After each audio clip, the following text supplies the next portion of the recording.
ఇంకా దరిద్రం చేయాలనుకుంటే దానికి నేను ఎట్టుపడతాను.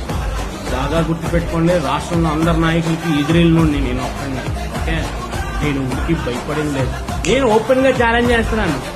ఒక అమ్మ అబ్బకి పుట్టినోడైతే వాళ్ళమ్మ నాన్న ఒక్కడితోనే పడుకొని కంటే నేను ఒక్కడిని వస్తాను. నన్ను ఎదిరించడానికి నలుగురు రావచ్చు. నేనేం జాకీ చాన్ని బ్రూస్లీని కాదు, మైక్ టైసన్ అంతను కొట్టడానికి. ఓకే, ఒక్కడినే వస్తాను. నువ్వు ఒక్కడే రండి.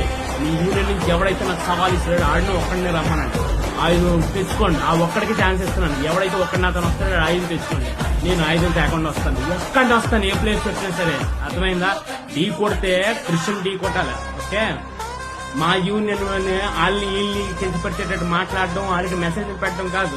దాన్ని అబ్బా తేల్చుకుందా నువ్వా నేననేది. ఇది ఒక మగాడి ఇస్తున్న సవాల్. ఇది అర్థమైందా? ఢీ కొడితే ఎంతవరకు ఎవరు ఢీ కొడతాడనేది నేను చూస్తాను.